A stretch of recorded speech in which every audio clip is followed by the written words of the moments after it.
같이 읽어보도록 하겠습니다. 시작. 무릇 하나님의 영으로 인도함을 받는 사람은 곧 하나님의 아들이라. 예. 로마 교회 상황은 이방인들과 이방인으로 되어 있는 이방인 출신의 그리스도인과 유대인 출신의 그리스도인이 섞여서 서로 간에 뭔가 어떻게 구원을 받는 건가, 그리고 할례라든지 유대인들에게 주셨던 여러 가지 율법을 어떻게 대해야 될 것인가, 그리고 유대인에 대한 섭리는 어떻게 되는 건가, 특별한가 유대인이, 뭐 이런 부분들에 대해서 이야기를 하는 때였습니다. 그러니까 사도 바울이 8장에 결론적으로 모든 사람에게 적용이 되는 이 무릇이라는 말이 에즈맨의 에즈죠. 그러니까 얼마든지 그 출신이 어떻든지 그의 상황이 어떻든지 그냥 그가 하나의 조건, 하나님의 영으로 인도함을 받느냐, 이 조건에 의해서 하나님의 아들이 되는 것이지 그 다른 부수의 조건들이 필요하지 않다고 하는 말이 담겨 있습니다. 그래서 이 당시에 로마 교회에 뒤섞여 있었던 그 유대인과 이방인 이 두 사람들이 하나가 되어가는 것에 있어서 이것보다 더 중요한 선언이 없을 것 같습니다. 하나님의 영으로 인도함을 받느냐. 그래서 또 반대로 보면 하나님의 영으로 인도함을 받는다는 게 무슨 뜻인지를 우리가 정확하게 알게 될 때, 우리가 이제 하나님의 자녀가 된 증거가 뭐냐라고 할 때 저 멀리 있던 캠프 얘기나 해야 되고, 마치 너 살아있다는 걸 증명해봐 라고 하는데 뭐 출생 증명서를 꺼내야 되는 상황, 이것은 정상적인 상황은 아니죠. 그죠? 그래서 이러한 부분들에 대해서도 우리에게 동일하게 교훈이 되리라고 생각이 됩니다. 하나님의 영으로, 이 성령이시죠? 구원의 핵심은 성령이십니다. 우리가 죄사함에 대한 얘기나 구원의 확신 문제, 뭐 두려움 없이 하나님 앞에 서게 되는 이 모든 것들을 이야기하지만 하나님께서 생각하시는 구원의 핵심은 그 성령을 주시는 거예요. 구원의 길, 예수님이 십자가를 달리시고 다 이루시고 부활하시고 이 모든 과정이 우리 쪽에 있어서는 이러한 여러 뭐 죄사함의 확신이라든지 이런 열매들로 나타나지만 결국 하나님 편에서 볼 때에는 이 육체 가운데 있는 사람들, 그들은 육체가 됨이라.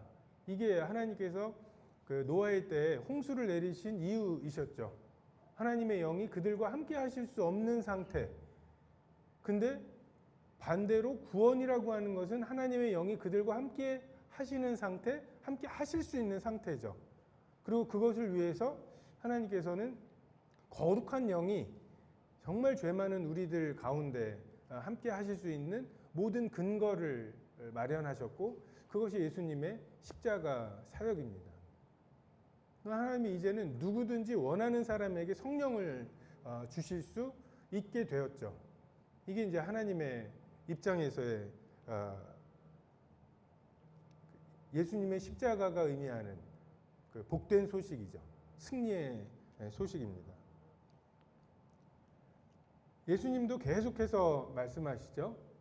요한복음에 보면 이 말씀을 하시고 그들을 향하여 숨을 내쉬며 이르시되 성령을 받으라. 마치 태초에 하나님이 천지를 창조하시면서 사람을 흙으로 지으시고 그 코에 생기를 불어 넣으셨죠. 우리는 하나님이 그 생기를 불어 넣으시기 전에 사람의 모습이 어떤 모습인지 그냥 이렇게 진흙으로 누워있는 사람의 모습을 생각하지만 실상은 구원받지 않은 사람들의 삶입니다. 그냥 우린 이것을 살아있다고 생각하지만 그 코에 생기를 불어 넣으시지 않으면 생명이 되지 않는, 예수님께서 이제 부활한 나를 봤으니까 니네 어떻게 살아야 되겠어? 자, 다시 한번 뭐 이렇게 그들에게 말씀하시지 않고 성령을 받으라고. 그러니까 그것이 핵심이에요. 사도행전에도 보면 사도들과 함께 모이사 그들에게 분부하여 이르시되 예루살렘을 떠나지 말고 내게서 들은 바 아버지께서 약속하신 것을 기다리라. 성령을 기다리라. 요한은 물론 침례를 베풀었으나 너희는 몇 날이 못되어 성령으로 침례를 받으리라. 성령의 침례를 받는 것, 이것이 예수님께서 말씀하신. 그래서 우리의 어떤 예수님께서는 우리에게 자 이제 어떻게 해야 되겠어 뭐 이런 것들을 요구하시고 우리는 그것에 반응해서 그럼 우리가 뭐 주님을 위해서 귀신을 쫓아내고 뭐 많은 사람을 가르치고 막 이런 일들 우리의 결단을 하나님께 표현하는 것이 신앙이라고 착각을 하지만 주님의 말씀은 다르죠.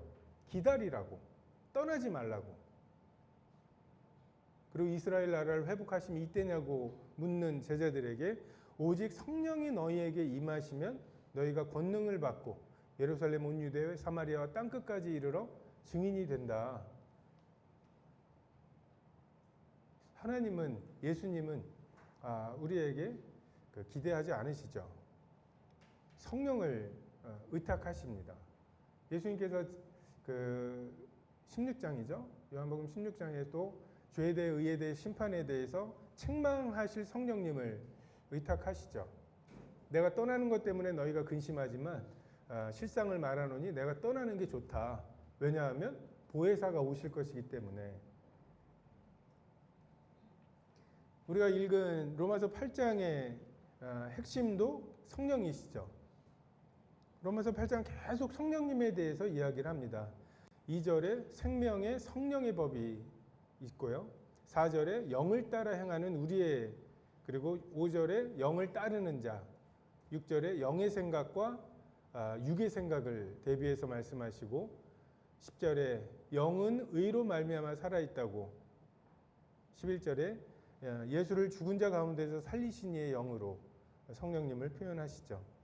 13절에 영으로서 육의 몸의 행실을 죽이면 살리니, 그리고 우리가 읽은 14절에 하나님의 영으로 인도함을 받는 사람, 15절 양자의 영, 16절 성령이 친히 자녀인 것을 증언하시는, 우리가 자녀된 것에 대한 증거는 성령께서 우리 영과 더불어 증거하시는 그 증거이죠.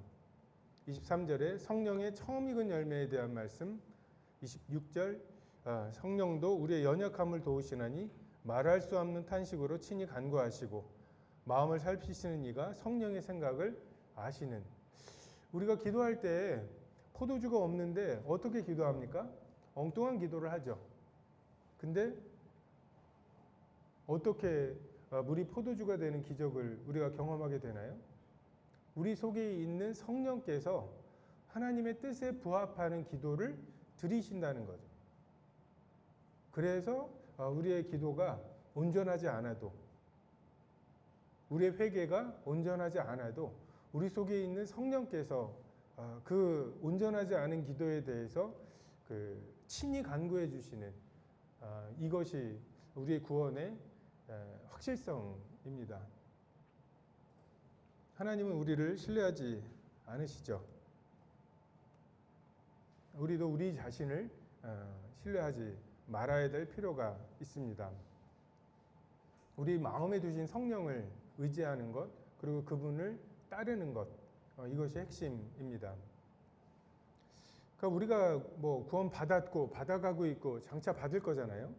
그죠? 칭의의 구원을 받았고 지금 우리의 삶 가운데에서 아직 예수 그리스도께서 주인되지 않으신 부분들에 대한 고민이 여전히 있고, 그 부분들에 대해서 우리가 주님께 주권을 내어드리는 성화의 구원이 있고, 또 장차 정말 죄를 알지도 못하신 이의 그 신분을 가지고 우리가 그 신분에 걸맞은 삶을 살아가고 가다가 장차 죄를 알지도 못하시는 분의 의로움을 정말 덧입게 되겠죠. 이게 우리 편에서 볼 때 영화로움의 구원입니다. 근데 하나님 편에서 보면 성부, 성자, 성령께서 원래 하나이셨죠. 그러다가 죄로 인해서 성부, 성자, 성령이 나눠지셨죠. 나의 하나님 어찌하여 나를 버리시나이까. 그분의 역할들이 나뉘어지셨죠. 성경에 보면 가까이 가지 못할 빛에 거하시는 분으로 하나님을 표현합니다. 근데 우리가 어떻게 가까이 가지 못할 빛에 거하시는 그분에게 다가갈 수 있을까? 우리 속에 계신 성령, 그리고 성령과 연합된 우리들의 삶의 한 조각들입니다. 우리의 육신은 정말 가까이 가지 못할 빛에 의해서 그 고린도서에 나오는 것처럼 불타버릴 거예요. 육신대로 사는 것들은 반드시 죽을 것입니다. 근데 정말 그리스도와 하나님과 그 성령을 따라서 산 것, 성령을 따라서 결정한 것, 그리고 성령을 따라서 정말 내 삶을 내어드린 것. 그래서 하나님 이런 분이시구나라고 영생을 얻은 것들. 요것만 그 가까이 가지 못할 빛을 거슬러서 하나님에게로 나아가게 될 거고, 그 핵심은 태초에 누리셨던 세 분 하나님의 하나 되심을 다시 회복하기를 원하시는 그 성령님의 그 역사죠. 그래서 우리가 우리의 신앙이나 우리의 어떤 그 구원이나 이런 것에 대한 그 정체를 좀 분명히 알 때 우리의 신앙에 굉장히 잡다한 그 고민들을 많이 해소할 수 있을 것입니다. 성령과 연합된 것, 그 성령님과 일치된 것, 마치 예수님께서 내 뜻대로 마시고 아버지의 뜻대로 되기를 원하신 것, 이것이 우리 인생에서 결국 남을 몇 가지입니다. 하나님의 영으로 인도함을 받는 것. 여러분 무엇에 인도함을 받으십니까? 무엇이 여러분을 이끌어 가죠? 무엇이 피곤한 여러분을 일으키고 또 애쓰게 만들고 이쯤이면 됐다라고 말할 때 이거는 이라고 누군가가 말할 때 그래 라고 하는 뭔가 나의 동기를 불러일으키는 것이 무엇인가? 그것이 나를 이끌어 가고 있는 거죠. 그것이 성령님이신가? 라는 것입니다. 안 외워지는 영어 단어를 그렇게 외우고 그 어려운 수학을 외우고 그래서 의대 가는 이유, 돈 많이 벌어서 나 혼자 쓰려고. 그게 나를 이끌어 가는 거죠. 자고 싶은 나의 그 60조 개의 세포 그 아우성을 무릅쓰고 공부를 조금 더 하고 자게 만들고, 많은 사람들이 그렇게 그것이 자기의 동기가 되고 그것에 이끌려 갑니다. 육신이 나를 이끌어 가죠. 근데 육신의 생각이 아니라 하나님의 생각, 하나님의 영, 그 영이 내게 말씀하시는 바, 그 말씀하시는 바가 나에게 충분한 동기가 되는가. 이것이 하나님의 아들의, 하나님의 자녀의 증거입니다. 하나님의 영에 이끌리는가. 마음의 깊은 곳의 동기를 해결하지 않은 채, 그 이기심을 남겨둔 채 그것을 외적인 것으로 해결하려고 해봤던 실험이 있었죠. 공산주의, 소련에 70년이 있었습니다. 3천만을 죽였다는 얘기가 있어요. 얼마나 공포스럽겠어요? 근데 내 속에 있는, 겉으로는 공포스러워서 따르는 척을 하는데 내 속에 있는 이기심이 해결되지 않은 그 체제가 결국 100년을 채우지 못하고 망하죠. 사람의 이기심을 감시와 처벌이 변화시킬 수 없는, 우리가 군대에서 6시에 칼같이 일어나요. 눈이 떠져요. 근데 제대하고 나서 이게 2주가 안 가는, 내 속에서 무언가 나를 변화시키는 게 없이 그냥 그 시간에 안 일어나면 무언가 물리적인 뭔가 충격이 오고 막 하니까, 파블로프의 개처럼 배웠던 이게 내 마음의 깊은 것이 해결되지 않은 채로 지속되지 않는 것을 보게 됩니다. 성령의 인도하심을 받는 것. 구원의 핵심은 내가 구원받는 그 장면에 있는 것이 아니라 나의 하루하루의 삶이 무엇이 동기가 되어서 살아가는가. 그 코에 생기를 불어넣으시니 생명이 되었고 생명이 되어서 하나님을 의식하고 인지하게 되죠. 하나님으로부터 말씀을 듣게 되고 그것이 나에게 먹어야 될 것과 먹지 말아야 될 것을 구분하게 만들죠. 이것이 없이는 죽은 것입니다. 살아있다고 생각을 하지만 실제적으로 하나님 성령의 음성을 듣고 나의 생각과 성령의 생각 사이에서 정말 깊은 고뇌를 하고 내가 하고 싶은 것과 성령께서 내게 하라고 하시는 일들 사이에서 고민하고 그리고 그것에 대해서 겟세마네로 가져가고 그 겟세마네에서 기도하고 할만하시거든 이 잔을 내게서 옮겨달라고 하는 기도로 시작을 하죠. 내 뜻대로 되기를 원하는 마음으로 시작을 하죠. 근데 내 뜻대로 마시고 아버지의 뜻대로 되기를 원한다고 하는 기도로 마음의 평안을 찾고 정말 근데 그 과정은 어떻습니까? 떨어지는 땀방울이 핏방울이 되는 이게 죽는 것 같은 게 아니라 실제로 죽는 거예요. 이 한 부분에 나의 삶의 주권을 하나님께 온전히 내어드릴 때 그분이 나에게 하실 말씀이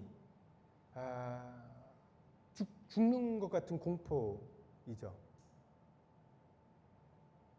내가 하고 싶은 말이 있어요. 하고 싶은 행동이 있어요.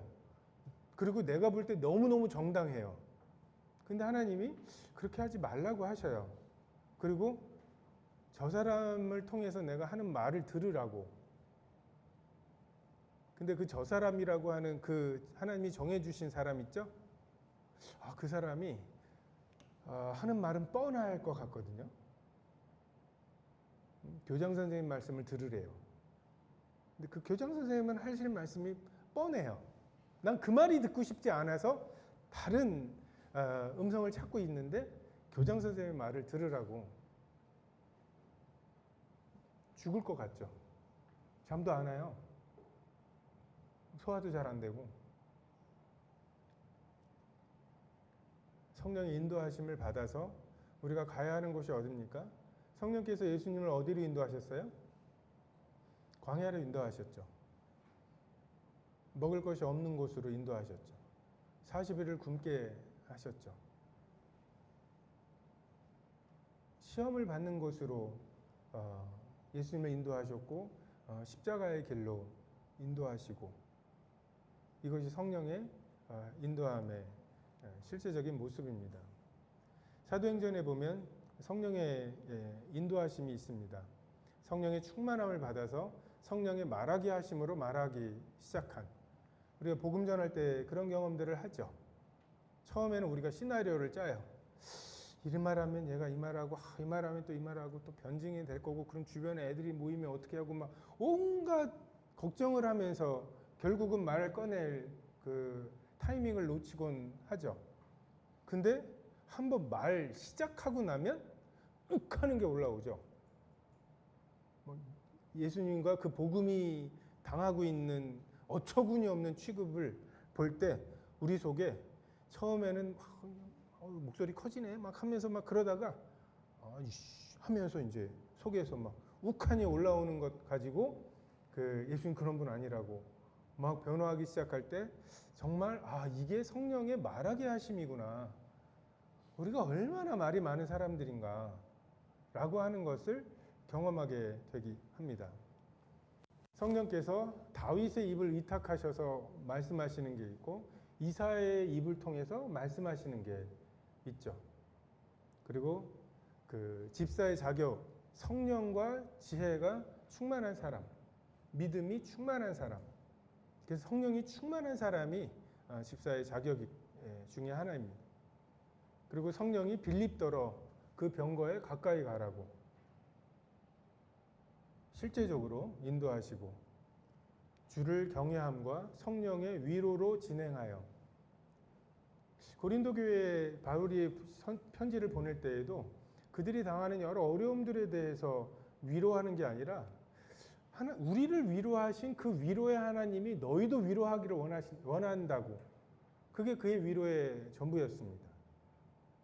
그러니까 어쩌면 우리가 힘들고 막 힐링이 필요하고 막 이러는 이유가 진짜 힐링이 필요하다기보다는 이 성령의 위로가 없어서 그래요. 성령의 위로를 받고도 그 당시 초대교회의 성도들의 삶은 그닥 변하지 않았습니다. 핍박은 계속됐고요. 정말 우리가 사도 바울이 다녔던 막 이 터키 지방이나 이런 데를 비행기랑 차로 다니니까 그러면서 사도 바울이 이렇게 감동해하지만 거기 걸어 다녀야 돼요. 이 터키 지방이 우리는 이제 태백산맥이 그 세로로 있지만 거긴 가로로 켜켜이 있는 그 산맥들이 진짜 주름을 이렇게 하고서 있는 느낌이거든요. 거기를 걸어 다녔을 거 아니에요. 이 모퉁이를 돌면 어떤 강도가 있을지도 모른다는 그 강도의 위협이 있고 그 야만인들에 대한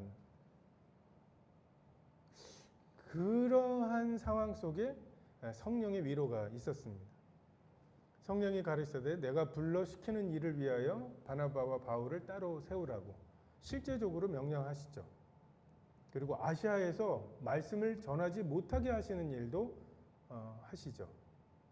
이게 성령께서 사도행전에 말씀하시는 그리고 인도하시는 인도였습니다. 그 성령님의 인도하심을 볼 때 우리가 어떤 성령께서 정해놓으신 어떤 테두리 안에서 그 역사하시는 것들을 많이 봅니다.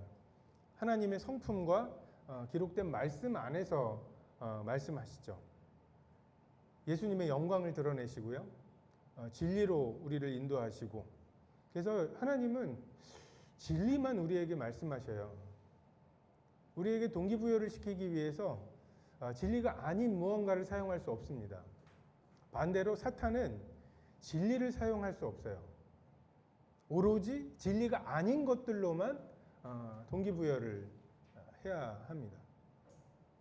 딱 그래서 진리의 인도함을 받는 사람과 진리가 아닌 것에 인도함을 받는 두 종류의 사람이 완벽하게 구별이 되는 거죠. 바울과 바나바를 세우시고 성령을 주심으로 구원의 여부. 이 사람 내가 구원했다. 어떻게 알아요? 성령이 그 안에 거하시는 것을 통해서 나타나죠. 그리고 말씀 밖에 있다고 생각했던 이방인들의 구원을 결정하시죠. 고넬료가 구원받았을 때 사람들의 반응이 굉장히 싸늘했던 것들을 우리가 보게 되고 이 서신서들을 볼 때 유대인과 이방인이 섞여 있었던 곳에서는 항상 그 논쟁이 있었어요. 이방인과 유대인이 하나가 되는 것. 이방인도 구원받을 수 있냐? 구원받으려면 그래도 자격이 있어야 되지 않냐? 할례는 받아야 되지 않냐? 이런 논쟁들.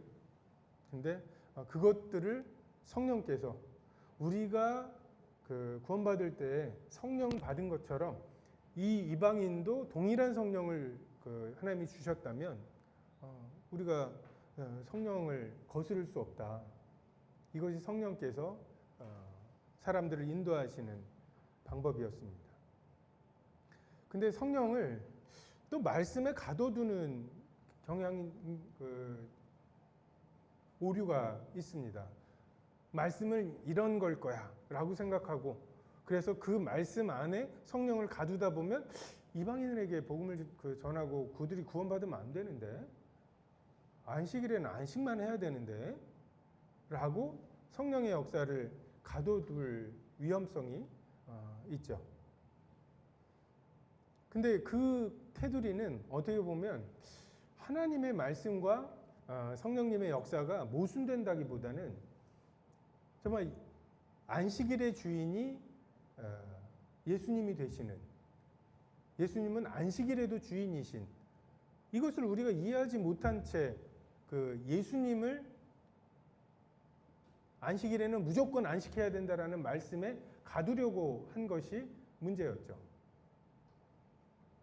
마찬가지로 룻을 통해서 하나님께서 이방인에 대한 여전한 은혜를 보여주셨고 라합을 예수님의 다윗 왕의 계보에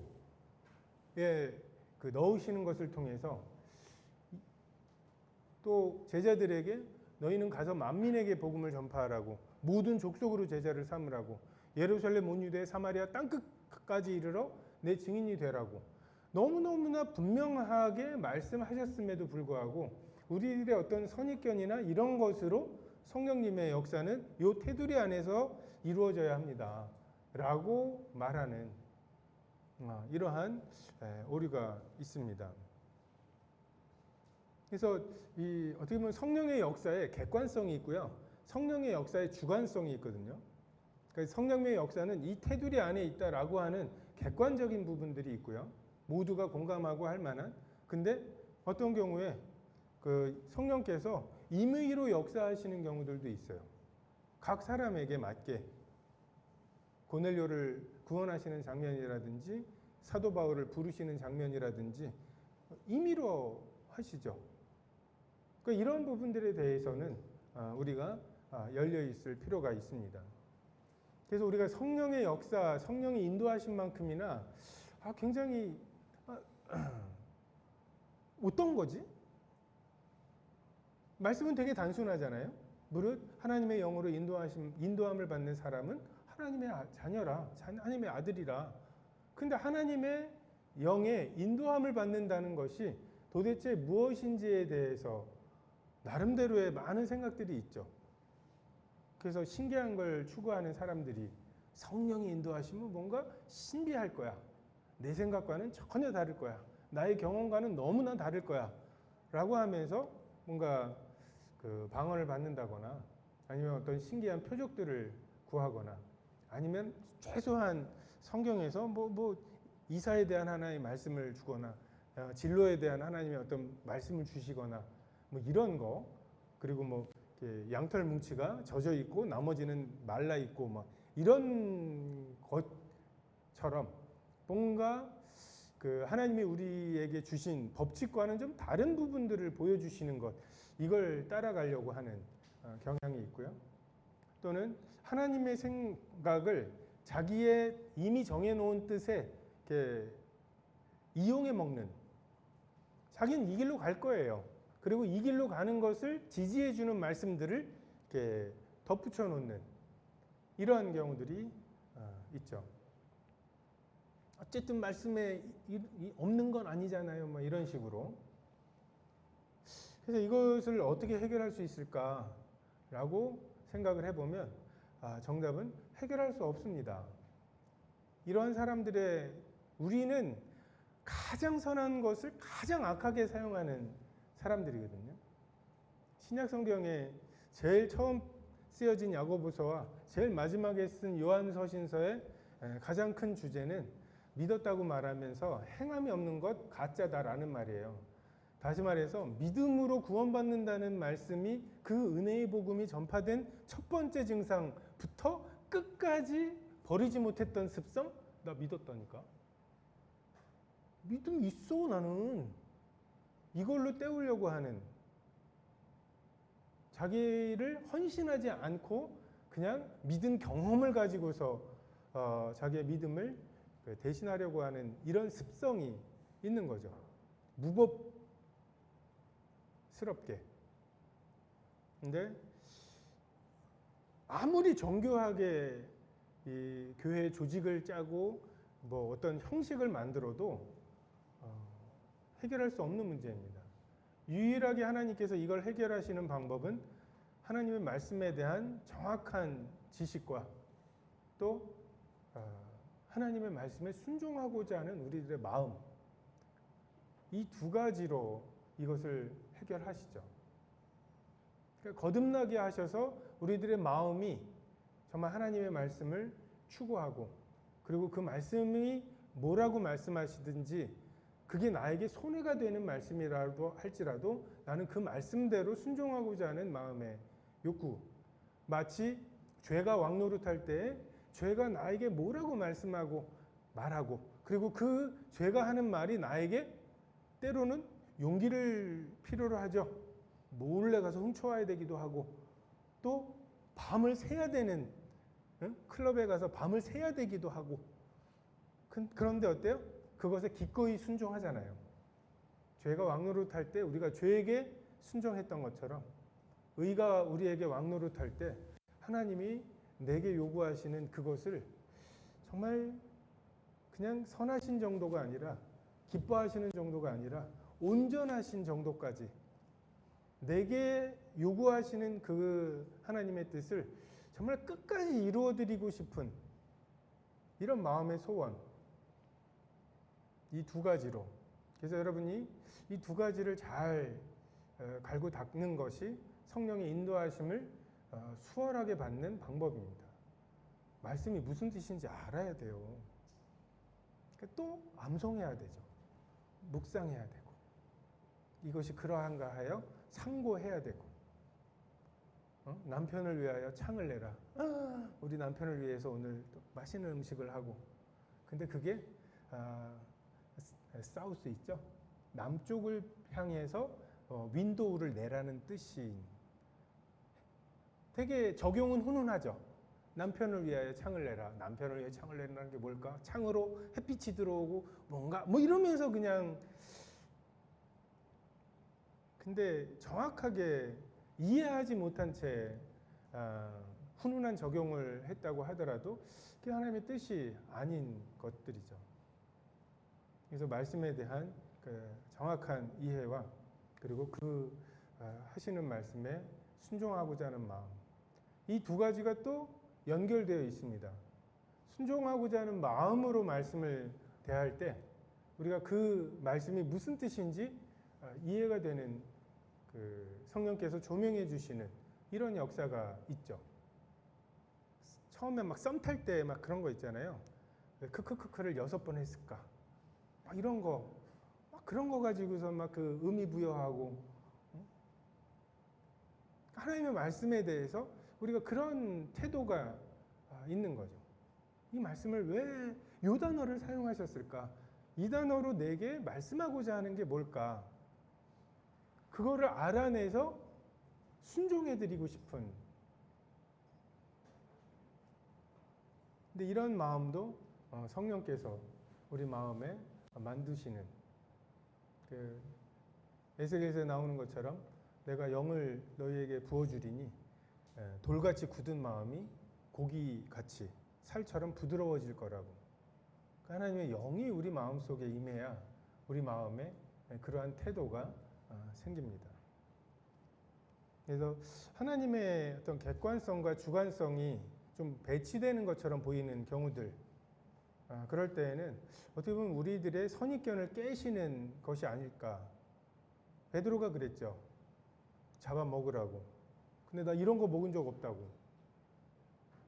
근데 하나님은 이미 이방인들을 정하다고 말씀하셨죠.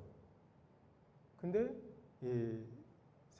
베드로가 가지고 있었던 그 깨지지 않은 그런 부분들을 하나님께서 깨시는, 그래서 이건 모순된 게 아니라 성령님이 이렇게 하라고 하시는데 말씀은 이런 것 같아요 라고 하면서 모순된 것이 아니라, 어떻게 보면 우리들의 그 욕심이나 우리들의 그 이해가 하나님의 말씀하시는 것에 좀 편협하게 되는, 마치 하와가 먹지도 만지지도 말라고 하셨다고. 근데 동산 중앙에 있는 생명나무조차도 그렇게 제한해버리는, 그 잘못한 거죠. 하나님의 뜻을 잘못한 거고, 또 하나님의 뜻이라면 내가 기꺼이 순종하고자 하는 마음도 없는 상태였죠. 성령의 인도하심과 분별하심을 위해서, 그리고 이 성령의 인도하심을 받으라는 말은, 자, 안식일에는 몇 걸음 이상 가면 안 돼. 자, 안식일에 요러한 걸 일이라고 우리는 정했어. 이러한 것에 비해서 나 성령 인도하셨어. 성령께서 그렇게 하라고 하셨어. 라고 말하는 것은 좀 위험해 보이지 않아요? 성령의 인도하심을 받았다고 말하는 것으로 다 된다고 할 때 지 멋대로 할 것 같은 위험함이 있죠. 실제로 그런 위험성이 있습니다. 지 멋대로 하면서 성령께서 인도하셨다고. 전에 어떤 목사님이 라스베가스에 가서 건축업금을 다 날리고 하는 말이 성령께서 2배로 불려주신다고 했는데 하면서, 그런 경우에 뭐 그렇게 말씀하실 수 있잖아요. 성령이 실제로 말씀하셨을 수도 있다. 그죠? 근데 예수님을 유혹할 때 사탄이 말씀을 인용할 정도잖아요. 시편 말씀을 인용할 정도잖아요. 우리는 우리 스스로에게 속을 수도 있고 우리에게 있는 욕심이 우리에게 그런 성령의 음성을 왜곡시키는 경우들도 있고요. 그런 목사님처럼 그 말씀에 그런 말에 유혹이 돼서 하는 경우들도 있지만 또 어떤 경우에는 하도 그런 말을 많이 당해가지고서 성령의 인도가 뭔지를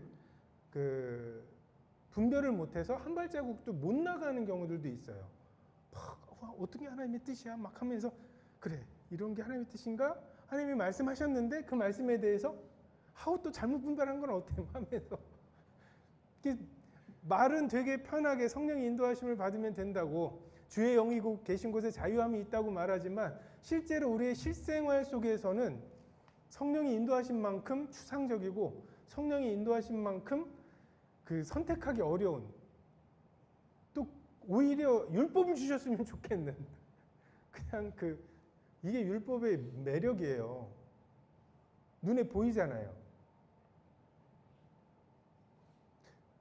이걸 어떻게 하면 해결할 수 있을까요? 당장 해결할 수 없어요. 성숙해 가야 돼요. 성령님과 사귀고 그분을 따르는 게 익숙해 가야 돼요. 이 과정을 그냥 한 번에 뛰어넘을 수가 없어요.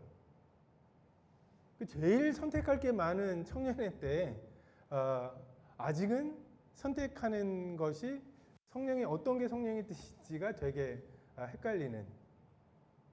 다만 하나님께서는 이런 것을 교회로 부르셔서 교회를 통해서 해결하시죠. 내가 이것을 성령이 인도하셨다고 하는 것으로 핑계를 대면서 내가 내 나름대로의 욕심을 채우려고 할 경우들이 있죠. 그럴 때의 증상이 뭐냐면 이 얘기를 다른 사람에게 못해요. 교회 내에 있는 다른 사람에게 못해요. 빛으로 이걸 드러내지를 못합니다. 근데 정말 나는 하나님의 성령의 뜻대로 가기를 원하는데 이게 성령의 뜻인지 아니면 내 욕심이 섞여 있는 것인지가 헷갈려서 난 정말 성령의 순수하게 뜻대로 되기를 원할 때에는 이제 그 얘기를 조언해 줄 만한 사람들에게 할 수 있죠. 여러분 이 하나의 잣대만으로도 우리가 성령의 인도하심을 자기 나름의 욕심을 채우려고 하는 이런 유혹은 많이 해결이 됩니다. 이걸 내가 드러낸다. 성령의 뜻이라고 분별이 되면 내가 이거를 그 그룹에서 나눌 수 있는 얘기들이 있을 수도 있고 아니면 어떤 그 사람에게 상담을 해야 되는 부분들일 수도 있죠. 그래서 하나님께서 그렇게 그런 위험으로부터 우리를 보호하시는 이런 경우들이 있습니다. 사도 바울은 이렇게 인도함을 받는 사람들이 하나님의 아들이라고. 우리는 하나님의 아들이나 아니냐 이거는 그냥 신분의 문제라고들 자꾸만 생각을 합니다. 근데 이것은 실제적인 문제예요. 지난 일주일 동안 성령님의 인도하심을 받은 사람들, 그 사람들이 하나님의 아들입니다. 우리는 예수를 하나님의 아들, 최고의 그리고 유일한 기준으로 고백하는 사람들이죠. 예수님이 하나님의 아들이신 것은 그분 속에 성령님이 계시기 때문이고 우리는 신분적으로 하나님의 자녀이고 교회 내에서 통용되는 하나님의 아들이 아니라 정욕으로 인하여 세상에서 썩어질 것을 피하여 신의 성품에 참여하는 것으로 하나님의 자녀임이 증명되는 그러한 자들입니다. 헤라클레스가 그의 능력으로 신의 아들이라고 일컬어지던 때였죠. 그럴 때 우리는 성령이 이끄시는 대로 예수님이 가셨던 그 십자가의 길을 꾸역꾸역 가는 것, 이것으로 내가 하나님의 아들이구나. 우리의 맏형이신 예수님하고 이러한 공통점이 있구나라고 하는 이게 이 본문에서 말씀하시는 하나님의 아들이 된다는 말씀의 의미입니다.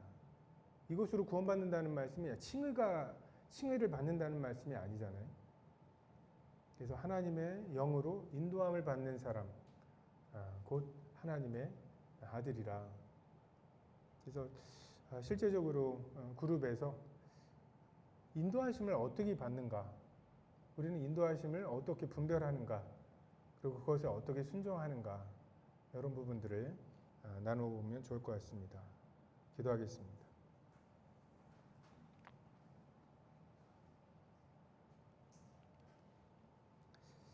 성령을 저에게 주셨습니다. 믿는 자에게 성령을 주시고 또 성령을 주심으로 믿음을 주셨습니다. 자격 없는 자들에게 거룩한 영을 주시되, 참 만물보다 거짓되고 부패한 것이 사람의 마음인데, 정말 그 마음에 가장 거룩하신 성령께서 임하셨습니다. 땅이 혼돈하고 공허하고 흑암이 깊음 위에 있을 때 하나님의 영이 수면 위에 운행하심으로 창조를 준비하셨던 것처럼 혼돈되고 거짓되고 부패하고 참 하나님의 영이 거하기 어려운 바로 그때 성령께서 저희 마음에 내주하심으로 하나님의 구원을 시작하셨습니다. 이 성령을 쫓아 살아가는 삶을 저희로 알아가게 하시고, 참 하루하루 사귀어가는 그 관계가 성숙해가는 기쁨을 경험할 수 있게 하시기를 원합니다. 감사를 드리며 이 모든 우리 예수 그리스도의 이름으로 기도했습니다. 아멘.